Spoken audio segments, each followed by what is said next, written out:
All right, y'all, welcome to the show. So in just a second, Trump is threatening Palestinians in a grotesque rant. I'll play that for you. I find it kind of incredible because is he unaware of the hell that Palestinians in Gaza are currently living through? Like what? You think some harsh words are gonna break them? They're already undergoing a genocide. I love the idea that you can threaten somebody that when they've already had their mom's been killed, their sister's been killed, their dad's been killed, their nephew's been killed, they don't have a house anymore, they eat one meal a day, if that. Anyway, don't even get me started. So we'll talk about that. We also have Biden trolls Trump on his way out the door with a special gift. Can't wait to give you that. Mehdi Hassan absolutely eviscerates a MAGA hack, and he brings the receipts. We have former NBA star Dwight Howard. He said something really interesting on a podcast the other day. He once tweeted "Free Palestine," and he gave us a little peek behind the curtain into the backlash he faced from the NBA when he did that. So we'll talk about that. And then we'll also have a little fun later on. Doctors are warning patients of a little thing called winter penis. What is winter penis? Well, I guess you're going to have to stick around and find out. All right, so we'll dive into it in a second. Everybody do me a big favor. Please subscribe to the channel. That helps out massively, costs you absolutely nothing. And thank you to everybody who supports this show on Patreon or tips on YouTube. It means the world. Couldn't do it without you guys. Remember, we're real independent media. This is not fake independent media. I've never talked to an advertiser or corporation or billionaire or a foreign government. You guys fund this show from the ground up, and we have the default ads on YouTube. We're one of very few shows that actually tries to fund it in a clean way with zero malincentive. So again, thank you very much if you support the show. All right, let's dive into it. So as you all know, Trump had an insane press conference at Mar-a-Lago the other day. This was the press conference where he said, let's call it the Gulf of America instead of the Gulf of Mexico. This is the press conference where he threatened Denmark with violence, with economic coercion and military coercion. He wants to steal Greenland. He wants to take the Panama Canal. He keeps threatening Canada. I love the idea we went from MAGA is anti-war to MAGA wants to do 1500 style imperialism. Like this, like that. And everybody in MAGA just went right along with Trump. Amazing. I mean, total cult. I mean, it is. It's just a cult. So we went through a bunch of moments in that press conference, but here's one specifically on the issue of Israel and Palestine. Let's take a look and we'll break it down as we go. That all hell must be paid if they don't release the hostages. Well, do I have to define it for you? Look, all hell will break out. If those hostages aren't back, I don't want to hurt your negotiation.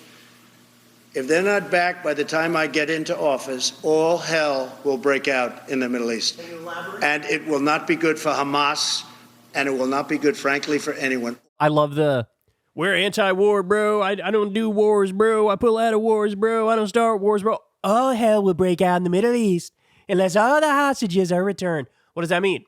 What does that mean? It means you're going to start bombing more, right? It means you're going to have the U.S. directly involved instead of Israel doing it alone, right? Is that what you mean?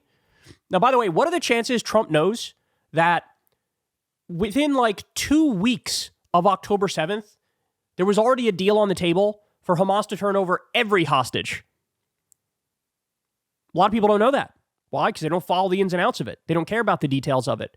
Trump's pretending like there hasn't been a number of deals on the table to release every single hostage. You know who's been rejecting those deals? I'll give you one wild guess who's been rejecting all those deals. Oh, that's right. It's Netanyahu. It's Israel. So here you better give up those hostages. Better give them up. Better give them up. And it's like, there's been a number of deals on the table to give up every single hostage, and Israel keeps saying no. Why? Because Israel is prioritizing a genocide over bringing the hostages home. All hell will break out. I don't have to say anymore, but that's what it is. And they should have given them back a long time. They should have never taken them. There should have never been the attack of October 7th. People forget that. But there was, and many people are killed. They're no longer hostages. I have people from Israel and others calling, begging me to get, we had also people there from the United States, just so you know. They're holding some so-called hostages from the U.S. But I've had mothers come to me and fathers crying, can I get the body of their son back? Can I get the body of their daughter back? That beautiful girl where they threw her in the car, pulled her by her ponytail and threw her in the car like she was a sack of potatoes. I said, what happened to her? Sir, she's dead. Like a 19, 20-year-old beautiful girl. And the way they treated her. And I just say it this very simply. Steve's got a job to do. He's a great guy, great negotiator, great person. They respect him over there already. It's what we needed over there. We have people that know everything about the Middle East, but they can't speak properly. They don't know. He's a great negotiator. That's what I needed. I could have sent that gentleman right over there, Hussein. He's a great negotiator. There are people, they're rare. Great negotiators are very rare, like a great surgeon. But we have the right person. But I tell this, I don't want to hurt the negotiation. If the deal isn't done before I take office, which is now going to be 2 weeks, all hell will break out. So I need you to stop and think about what that means, right? Because it's been Israel that's been rejecting the deals over and over and over. And so if Israel doesn't accept one of the Hamas deals to turn over the hostages, which they don't want to do because they prioritize the genocide, Trump is playing right into Netanyahu's hands. Netanyahu is playing Trump like a fiddle because Netanyahu would love nothing more than Donald Trump and the U.S. military to also get directly involved in the genocide. And I'm not just talking about sending money and sending weapons. I'm talking about let's have U.S. planes carpet bombing apartment buildings or the 3 of them that remain in Gaza. So here he thinks he's being Mr. Big Bad Tough Guy, laying down the law, telling you like it is. In reality, he's being Mr. Big Bad Idiot, being played for a fool by Netanyahu, who wants Trump and the U.S. military to do his dirty work for him. And so does Trump have any idea that it's Israel that's been rejecting deals over and over and over again? I also look at the emotional story he tells about one of the hostages and about Hamas killing some innocent person. He has no problem telling a story that's gut-wrenching from that perspective. Has he said a single fucking word about any of the way more atrocious stories quantitatively on the Palestinian side? Has he said anything about every hospital in Gaza being bombed or every school being bombed, every university being bombed? Has he said anything about the World Central Kitchen aid workers being murdered?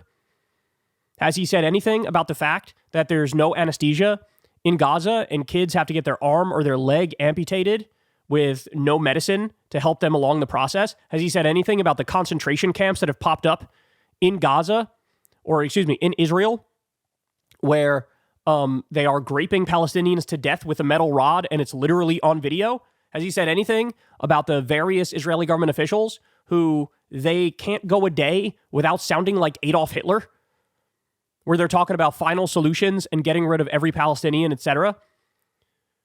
See, this is the problem, right? This is the problem. And we've talked about this from the perspective of the media. There was that analysis that came out, which showed that all the emotive language is used for Israeli civilian victims. Or it doesn't even need to be civilians, just Israeli victims, even if it's IDF people. It's all like, oh my God, it's a slaughter, it's terrorism, it's brutal, etc. That's what they say when it's Israeli victims. When it's Palestinian victims, all the language is passive. They get seeped of all their humanity, even if it's a 7-year-old girl. Seeped them all their... A blast went off, allegedly hurting Palestinians. A blast, as if the blast has agency and did it on its own. This is what we're up against, right? This is what we're up against. We're up against a media system and a political system that systematically and routinely dehumanizes all Palestinians and treats them as not only not equal, they treat them as not human. They treat them as if they don't count in any way, shape, or form. And this blowhard is bloviating on this issue, pretending like it's Hamas that's in the way of a deal, when it's not. It's always been Israel that's in the way of a deal. Why? Because Israel, look, let's call it what it is. They don't care that much about the hostages. They don't. They just don't. They've had so many instances where they could have prioritized the hostages, and they just didn't. And what do they do instead? They're prioritizing the genocide.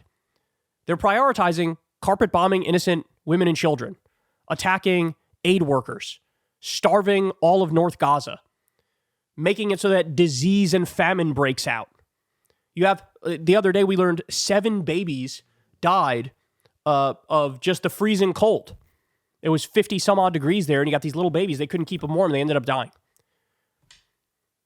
Trump doesn't care about any of that. Doesn't say anything about any of that. And in fact, what he's doing is he's playing right into Netanyahu's hands. He says, oh, if all the hostages aren't released, if they're not, all hell will break loose. In other words, I'll give Israel more money. I'll give them more weapons. I'll greenlight whatever the fuck they want to do to you. And we may even have the U.S. come in and assist with the bombing. And by the way, remember, Trump took $100 million from Miriam Adelson, and the quid pro quo is you have to let Israel fully annex the West Bank now. Not just the Golan Heights like he did last time, not just Gaza. They're on the verge of resettling Gaza, as we all know. Also now the West Bank. They're going to do to the West Bank what they're doing now to Gaza. That's what's going to happen. And he's going to facilitate it every single step of the way, and he's making that super clear. Hey, y'all, do me a favor and like and subscribe. It helps out big time in the algorithm. Click the bell as well for notifications when videos drop, and watch that video on screen right now. You know you want to.